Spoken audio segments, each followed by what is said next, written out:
We live in an age where every second can be filled with something that engages us, and so many people scroll, watch, listen and swipe from the moment they wake up till the moment they fall asleep. And yet, for all of our access to infinite information and endless entertainment, our ability to imagine, to invent something from nothing in our heads feels like it's fading. In this video, I want to make the case that boredom, that uncomfortable, fidgety feeling that we all try to avoid, might actually be essential to creativity, curiosity, and invention. And that the algorithmic world we've built, designed to keep us engaged in every waking moment, is slowly erasing it.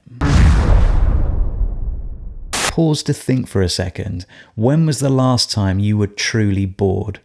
And I don't mean waiting in a queue, checking your phone kind of bored. I mean having nothing to do, nowhere to be, and an absence of any stimulation bored. The truth is that few of us experience that anymore, something that on the surface obviously feels like a good thing. Today we carry endless entertainment, social connection, and mental distraction in our pockets wherever we go. And if there's even a second of stillness, there's an algorithm waiting right there to fill it. The wheels of daily life have been greased with constant stimulation. We don't have to wait for our favourite show, we don't have to plan how to get somewhere, and we don't have to sit through silence, awkwardness, or downtime. To be clear, I'm not sitting here preaching to you as though I'm any different. I'm as guilty as the next person in expecting constant, instant gratification from the connected world that we live in. Only yesterday, I was complaining to my partner about having to wait a week to watch the next episode in an Apple series we're watching. A whole week. The absolute horror of it. And that's even though I've learnt over the years that not having things straight away, that waiting and that emptiness, are the things that fuel creativity. Because when our minds have nothing to feed on, they start feeding on themselves. They suddenly kick into action and start making things up. When I was a kid, boredom wasn't an occasional glitch. It was the default operating system of my life. I grew up in a village in East Anglia in the UK, and believe me when I say that English village life in the 80s and 90s was pretty much disconnected from the world. My village had no shop, no pub, and just 2 buses a day, one to the nearest town in the morning and then one back again in the afternoon. I had no internet and no access to on-demand content. There were just 4 TV channels and they switched off at night. I had 7 VHS videos that I watched so frequently that the picture became worn out over time and I could barely see what was going on by the time I hit my teens. This isn't a sob story and I'm not looking for any sympathy.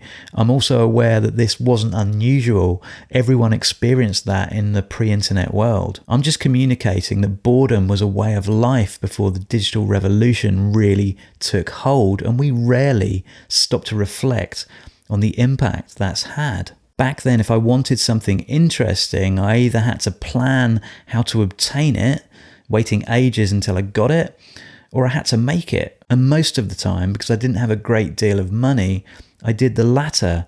I made stuff. That's how I got into art and creativity in the first place. This period of boredom that stretched from the mid-80s to the mid-90s was a creative awakening for me. I invented characters and then drew them, monsters, robots, heroes and villains.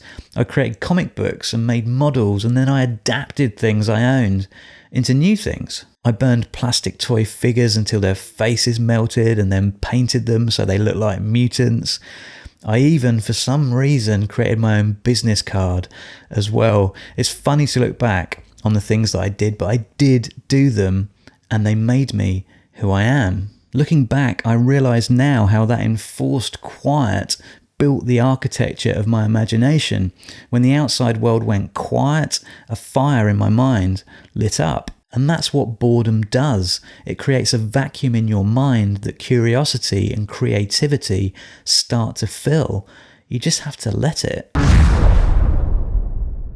Unfortunately, we've all but engineered vacuums of boredom out of existence. The algorithmic world we exist in ensures that there's always something new, something to lightly stimulate our brains, but very rarely deeply engage us. And the danger of that is subtle, but it is real. We lose the patience to sit with a half-formed thought in our minds, and we lose the tolerance to sit with uncertainty. We stop asking the question, what if, because there's always something more interesting just one swipe away. The result is a kind of creative atrophy.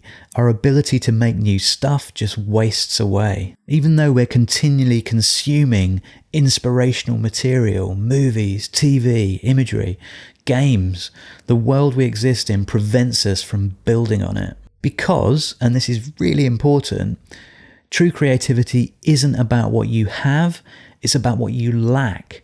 It's born from constraint, limitation, and frustration. Creative drive stems from the need to make something from nothing, and so when you remove nothingness, you disrupt the landscape in which invention can grow.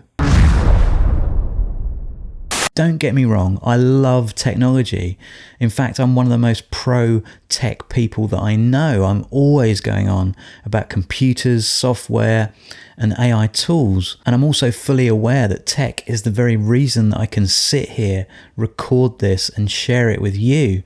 In particular, algorithms, they're needed for what I'm doing right now. But as a society, we ignore that technological progress, an upward curve that never ends, isn't just changing what we can do, it's changing how we think, and that in turn changes who we are. Every time we remove difficulty from our lives, we're also removing a small piece of what used to make us inventive. We no longer wait, so we no longer anticipate. We no longer sit in silence, so we no longer reflect. And we no longer feel bored, and so we no longer imagine. The result is a world that's much more efficient, but far less imaginative. A society that's much more connected, but also far less curious. And despite the never-ending wave of stimulation that washes over us, we're creatively malnourished. So what should we do? Well, we could just accept the fact that we live in a world of constant, endless engagement and just carry on consuming, all the while our creativity ebbing away and our potential unmet. Or we could reclaim boredom. We could bring back small doses of stillness into our lives. And I don't mean meditate. I don't mean starting a mindfulness regime to help us be at one with ourselves, although both of those things would be a good idea. I just mean that you can stop filling the gaps with digital stimulation and instead let them exist. Going for a walk without headphones on is a good example. So too is sitting in a cafe without a phone constantly in your hand. In fact, anything that lets your mind get restless so that you can see what it does within that restlessness. Because boredom isn't actually an absence of stimulation, it's the state our brains need to be in to explore potential. It's also the place that curiosity springs from, where our mind tries to entertain itself when the outside world isn't giving it that much input. And it's where creativity really lives. Because creativity, when you strip it right down to the bare bones, is the art of making something out of nothing. Maybe one of the most important things we can do in the 21st century isn't making more stuff. Perhaps it's creating more opportunities for silence. And maybe the real rebellion against the machine of technology isn't logging off, but choosing to sit with boredom until our brains begin to speak. Because the reality is that the future will only get faster, noisier, and more automated, but our imaginations need room to breathe. The world we've built is never going to stop feeding us stimulation, so we each need to take responsibility for ourselves and choose when to turn away from it. So the next time you find yourself feeling bored, maybe don't reach for your phone. Just sit with the discomfort of boredom and let your mind wander. See what happens. A little stillness will only ever do you good. As always, thanks so much for watching. Please like and subscribe, and remember, leave a little space in your day for nothing, because that's where the good stuff begins, and I look forward to seeing you soon. This video was based on my writing over at layeredfuture.com. If you'd like to explore the full article or browse through other topics, you'll find it all there.